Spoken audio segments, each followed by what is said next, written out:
Kiriakou, and welcome back to Deep Focus. We've got a lot to talk about today, almost entirely about the economy. The world is laser focused on what's happening in Iran right now as the United States has essentially blockaded the Strait of Hormuz and Iran's ports. That is going to wreak havoc on oil prices. But there's a lot of import outside of oil.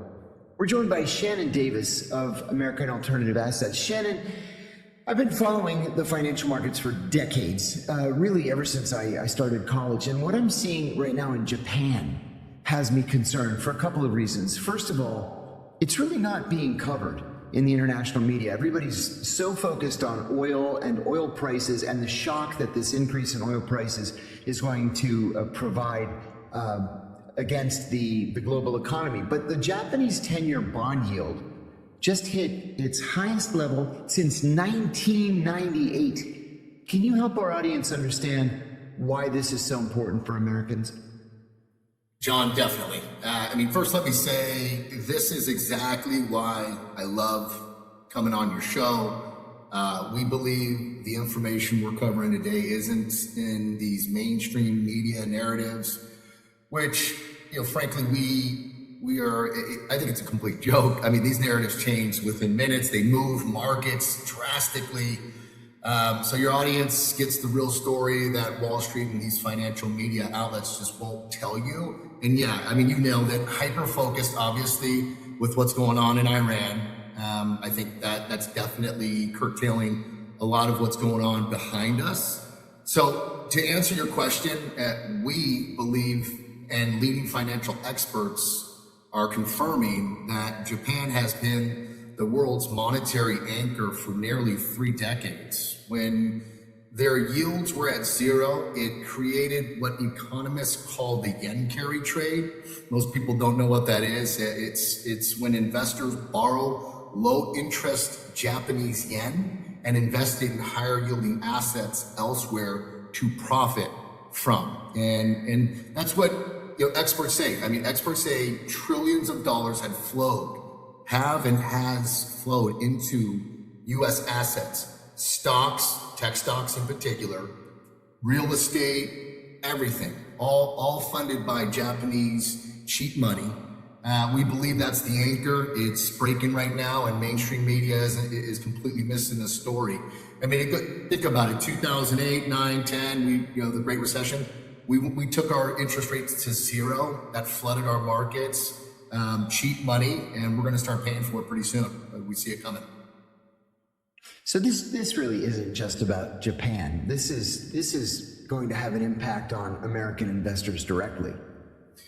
Yeah, just pay attention to what's going on today. It's an absolute roller coaster ride, and these narratives that feed our market. One day it's up. It's amazing to see our stock market go down 800 points one day and then go up 1,200 points the next day. And all because we got a ceasefire. So good news, ceasefire. Did it really happen? Who really knows? I feel like we've got blinders on half the time. But absolutely, John, it's not. We believe this is the most significant monetary shift since the 1970s. Financial experts say when free money disappears, asset bubbles collapse. We're starting to see that right now. I have a client, let's call him Robert, who understood this 6 months ago.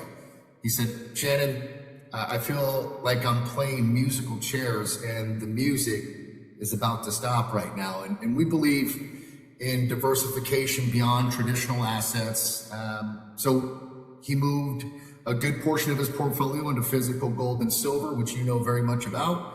And today, while his tech friends watch the portfolio crater, me too. I invest in tech as well, and it's a roller coaster ride. It's stressful, but our clients are getting financial peace of mind that only comes with owning real money. That's what's happening today, John. Well, let's talk about that. Actually, you mentioned the 2008-2009 so-called Great Recession a moment ago. Right. I've said on the show a number of times that I'm a subscriber to the Wall Street Journal and to Barron's and a couple of other economic related publications. And one of the things that's just recently begin to come out is a series of parallels between what we're seeing right now and what we saw in 2008, when everybody thought they could get rich quick. Everybody thought there was going to be no end in sight to the run-up in stock prices, until there was an end to the run-up in stock prices. Are you seeing parallels to 2008? And what is happening in the private credit markets, which is where the Wall Street Journal says the big problem is? Yeah, definitely. I think it's all parallel. I mean, everything feeds into everything. It's a big machine, and the machine's coming to a screeching halt. Our economy, I mean, they just came out today saying that the growth is going to be just a little over 3%. That's not good. The growth of our economy at that rate, and it's come to a screeching halt ever since COVID. But yeah, John, we believe, and market analysts are warning that we're seeing a slow motion run on the banks, very similar to what we saw back in 2008. Experts say firms like BlackRock, you've heard of them, the biggest hedge fund in the game, Blackstone, Morgan Stanley, Goldman Sachs, and Wells Fargo are facing massive redemption requests, meaning people are asking for their money back. Blue Owl, it went bankrupt last year. They couldn't even pay 40% out on the redemption calls that they were getting. So, people are asking for their money back, and they're being told no, or they're being told they can only take a percentage, or they're being told they have to wait now to get it. When you got Jonathan Gray from Blackstone coming out and going on CNBC, blaming noise as why investors are exiting. That's the same exact language Alan Schwartz used at Bear Stearns in 2008. And right now, we're seeing very similar things, John. Former Treasury Secretary Paulson said in his memoir after the 2008-2009 collapse that the U.S. went directly to Japan to ask the Japanese to bail us out. Mm-hmm. The Japanese did what they could, but it wasn't enough to be able to head off the 2008-2009 recession. How does what you're seeing today connect to Japan and Japan's rate changes? Yeah, that's a great question. That's very good bringing that up. I totally forgot about that. Yeah, and it's all relative. It really is. Japan holds more U.S. Treasury debt than any other foreign nation. Yes. For the first time in generations, they can earn attractive returns at home. So we believe they'll stop using American debt, which forces U.S. rates higher and breaks the private credit model completely. And that's why it's pushing into these redemptions not being paid out. These big hedge funds, they're using illiquid funds and high risk assets. They're using people's pensions, they're using 401ks, and it's breaking, and the model is breaking, and so they don't have the money to give back to their investors, and it has to do with Japan. I mean, they hold the levers. They're huge. We should add too at this point that one of the real dangers of this happening, and it's already happening, is that somebody is going to pick up the slack in the purchase of American Treasury bonds. Mm-hmm. And the slack is going to be picked up by China because the Chinese have the cash. They're already the third largest investor in American bonds. And we would be more under the control really of China than of any other country were this to continue. So in the meantime, Shannon, what should a regular American think about this? What should a regular American be doing to try to protect himself or herself? Yeah, great question. I'll answer that. But to speak to what you just said about China, they play the slow game. I mean, they play the end game, and they're very good at it. They are very good at it. They're just leaps and bounds technology-wise. They were still pumping ships in and out of Strait of Hormuz because they had their own insurance companies that they put in place back in 2002. Like, they are strategic. Now, they've got their own problems. I was just listening to some news this morning where their real estate market it's challenged right now, but they're just going to pump more money into it. They're going to print more money. They don't care, but we can't afford to do that anymore. And so that's the challenge we're having. But yeah, we believe, again, this is where precious metals become not just an investment, but a survival tool. Always has been. I have another client, we'll call her Susan, and she's a retired teacher who lived through the 2008. And we just mentioned, I mean, that's the Great Recession, of course. Experts say diversification is key, but we believe real diversification means owning assets outside of our banking systems entirely. So, it's all about moving a portion of your wealth into a gold IRA. Even JP Morgan Chase itself is recommending 20% of your portfolio to be allocated into hard assets, gold and silver. So when our clients make those moves, they never feel more comfortable financially. I mean, she feels secure, our clients feel secure, and that's really what it's about, John, is feeling safe. May I ask a follow-up on that too? We talk about physical gold being held in an IRA. How does that actually work on a practical basis? The gold is physical gold that you can hold in your hand. Where does it actually sit? Does it sit with American Alternative Assets? Does it sit in a safe deposit box? How does that work? That's a great question. So it's a product that's been around for almost 30 years. It's called a self-directed traditional IRA. You can get a self-directed Roth IRA. And you can roll a 401k, a TSP, which is a thrift savings plan, which, by the way, our postal service, they're no longer going to contribute to that. They're suspending because they don't have any money. This is a government-funded retirement account, but you can move those retirement accounts over tax-deferred and penalty-free into a self-directed IRA, purchase physical precious metals, and they're stored at depositories across our country.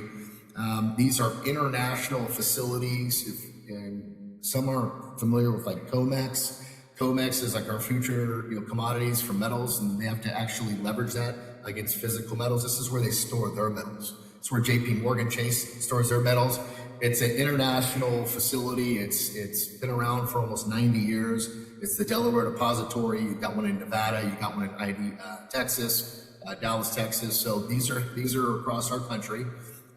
They're in a military graded vault. They're armed, guarded, 24/7, state of the art security, and it's insured through Lloyd's of London as well. So your assets couldn't be in a safer place, we feel, but that's where your metals are held because that's what gives it the ability to stay tax deferred, because you're not actually taking a distribution out of your retirement account. You're just moving it from A to B. You're moving it out of paper assets into a physical asset. You're just changing asset classes, and you're still within the same vehicle. And there's nothing more liquid than gold and silver. We're seeing that today with everything going on in Iran. The reason we've had that pullback with gold and silver, which is giving people a historical opportunity to buy. I cannot believe silver is still only $78 an ounce in spot price. It's amazing, and it's because of a lot of the Asian countries are liquidating their gold to come up with cash because they need to meet their energy needs. And that's my point. There's nothing more liquid than precious metals globally. I mean, that's where they're going, and they know it's a safe trade because they know once it settles, they'll get their money because they've got the physical asset. So that's a great question. Hopefully that makes sense to everybody. And I want to highlight something that you said a second ago. This is a non-taxable event. If you are moving from a traditional IRA into physical gold, it is a non-taxable event. You're just changing asset classes. You're not selling one asset to buy another. Yeah, and the beautiful part about that is, so, we were talking about Bear Stearns, right? If everybody remembers, they went out of business. They offered me a job 2 weeks before they collapsed. I said, Really? Give me a minute to think about it, and then the whole company fell apart. Thank God I hadn't resigned already. Yeah, and everything that people had there, gone, right? There's no bailout when it comes to that type of stuff. And so what's beautiful about look, American alternative assets, we buy, sell, and trade metals for our customers. That's it. So we have the inventory, we have the assets, but if we were to go out of business, you still have your IRA, you still have your depository. These are accounts in your name. The self-directed IRA that we help you set up and move metals into, you have your beneficiaries on there. This is in your name. It's you have your own portal. You have all your assets in front of you on a statement in your portal. If you want to get the metals shipped to you, there is a taxable event, obviously, because you're taking the metals out. But they're yours. Even if we're around or not, they're still yours because you bought them. It's that beautiful. So, yeah, you make a great point. Shannon, getting back to this bigger picture, we've actually been blessed in this country with years and years of low interest rates. They've been creeping up, and you know what? Maybe creeping is not even the appropriate word. They've been rising. Yeah. What happens when 28 years of artificially low interest rates suddenly end? Yeah, that's the key word, artificially. I mean, we make them. I mean, there was even negative interest rates on a global level at one point, which is insane. But we believe, and a lot of historians will confirm this, that when free money, like I was saying earlier, it disappears, valuations return to reality. Tech stocks that made sense at 0% become completely unsustainable at even just 4 to 6% rates. And we're entering the most challenging financial period since the 1970s. And you're seeing it with companies like BlackRock telling you can't get your full redemption request. That's insane. Crazy. Just crazy. It's BlackRock. I mean, $10 trillion fund, they're the biggest when it comes to funds. I just told somebody yesterday, Shannon, that one of my grandfathers, my paternal grandfather, retired from Sharon Steel in Sharon, Pennsylvania. And when he retired, he received a check for $500 and a letter saying, "The pension plan's broke. Here's $500. Good luck." And that was it. That was the end of it. So, yeah, you've got to plan for the worst. People, until it happens to them, they don't believe it, right? They think everything's going to be okay. Trump's going to come out with a new narrative that, he's going to blow everybody up or something. And it's just madness to me. I think there's more chaos than we've ever seen in our entire life. But for some reason, no one's doing anything about it. They think just the next day is going to be A-okay. Until something like that happens with what you just mentioned. Like, that's real. Those are real stories. They happen every single day. It's just not in the mainstream. Shannon, in just the last month or so, there have been multiple articles in both the Journal and Barron's about the private credit market, not warning people away from it, but telling average Americans, average investors, how they can grab a piece of the action. So you've talked about this private credit market. It's worth about $2 trillion. How risky is this for ordinary Americans? It's we feel it's extremely risky, especially market experts are warning that we're seeing a slow motion bank run. Experts, again, like BlackRock, Blackstone, these are big firms that are facing massive redemptions, and so when that doesn't happen, when you don't get your money, that's a big deal. And these reports show that shocking. CBO analysts reveal why legendary investors are issuing emergency warnings, and most importantly, they're showing Americans how to move their retirement money into physical assets like companies like ours. We're not the only one out there. Right? There's other companies helping people move money outside of the traditional stock market into real estate, into other hard assets. So it's really about just educating yourself, John, on what else is out there besides what the mainstream media is feeding you. How does American Alternative Assets protect clients from all this? It's simple. It's gold, silver, platinum, and palladium. right? If you can get your hands on some platinum and palladium, believe it or not, it's one of the best investments we believe that's out there, just purely based on how little supply there is. It's the old 101, supply and demand, John. That creates value, and that's what holds value, and that's what gives you peace of mind, and why it's safe for you and your family's financial future when you hold physical assets. And so that's how we help people protect a portion of their wealth. We're not saying move everything you got into gold, silver, platinum, palladium. Quite frankly, you don't have to. If you were to have just 30% of metals in your portfolio back in 2008, with the correction that we saw, you would have still come out on top. With the losses we saw, you still would have made money. So it's not about putting everything you have. It's about true diversification. And if you're in all paper assets, that's not truly diversified. That's what we believe. So, like you, I watch the news every day. Most days I watch the news all day. And lately, none of it's been good. Especially the economic news. As you mentioned just a few minutes ago, Shannon, the stock market will go up 1,000 points one day, down 1,000 points the next day. The volatility is enough to give you whiplash. People are panicking. Interest rates are up. I mentioned to a close friend yesterday that, and I'm just an amateur when it comes to real estate, but even I have noticed that not only have real estate prices flattened, at least here in the Washington area, and we're supposed to be recession proof in Washington because the industry of Washington is government, but prices have actually begun to come down in Washington. So what are your thoughts for Americans watching all this unfold? What should they be thinking? What should they be doing? Yeah, that's interesting. Recession proof. We've bragged about that for decades, and it's just simply not true. Yeah, that's interesting. Is anything recession proof? I mean, Target tried to raise prices. People can't afford it, so now they're slashing prices. I mean, they threw the towel in basically. But John, we believe, and sir, for us, it's really about educating, but I keep going back to that, but just educating themselves on precious metals. They provide, we talked about an anchor, Japan being an anchor on our monetary system, and that system is breaking. We feel precious metals provide that anchor, and they've never broken.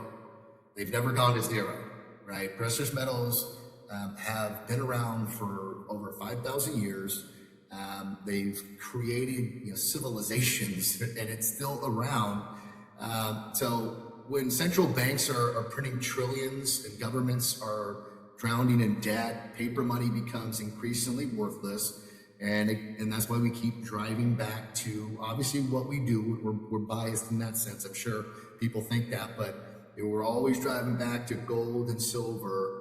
This is what helps you withstand a correction in different markets. And we believe, buying metals today is going to be a lot better than buying them in 30 days or 6 months or 12 months, because the demand will go nowhere, and the functionality of supply and demand is there. We just don't have enough supply, and so we're always going to have a demand when there's not enough of something. And that's why it's held its own right now, especially in some crazy times. It's still held its own. Even with the manipulation, metals just can't go anywhere now but up. That's what we feel. So let me ask you then the obvious follow-up. I know that we would get questions from viewers. With everything that you just said understood, why not just cash or T-bills? Yeah, because cash, what's it really worth today? What's cash worth? T-bills, I don't think T-bills are a bad idea. It's just, what do you get back on the T-bills? That's 3%. the problem.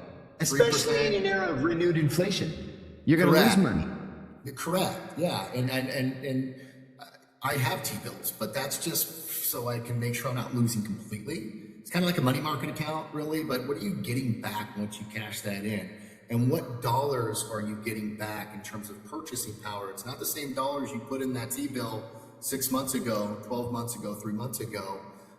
It just doesn't hold its value.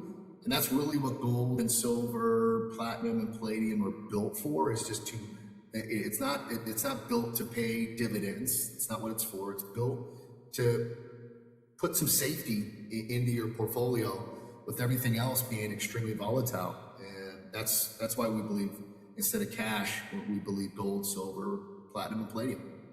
Yeah. So last question for someone who's listening, who does have their retirement in a traditional account, a traditional IRA, a Roth IRA, one of the usuals. Yeah. What's the first step that they need to take in order to protect themselves and diversify? Yeah, the first step is to reach out to us and get educated some more. We'll provide all the information here afterwards, but give us a call directly, and you'll provide that number, or go to johnlovesgold.com. We've got a new guide that we've provided your listeners and your viewers, which is the Big Beautiful Bubble. I think this is relevant today because we're starting to see some of it unfold with private credit. And there's a lot in this guide that talks about the big, beautiful bill. We call it the Big Beautiful Bubble. But Trump, that's Trump's bill. We're all familiar with it, but out of sight, out of mind. A lot of that stuff is starting to come into play. Trump's new, $3.4 trillion spending law, that's starting to come to fruition. And that's why we created the guide, so you can know more about that and be educated on the process. And it'll also walk you through how you can put physical gold into your retirement account, like we've talked about today, tax-free, before this crisis explodes on people, John. Yeah, isn't that the truth? Shannon Davis, thanks for joining us. Good to see you again. Yeah, thanks for having me, John. I appreciate your time and look forward to seeing you again. Have a great day. Pleasure's all mine. Shannon Davis is the CEO of American Alternative Assets. And if you didn't hear it, go to johnlovesgold.com. There's a free report. It'll answer all your questions. So folks, thanks again for joining us. And thank you also for liking, subscribing, sharing, and talking about the show. We couldn't do it without you. I'm John Kiriakou. This has been Deep Focus. We'll see you next time.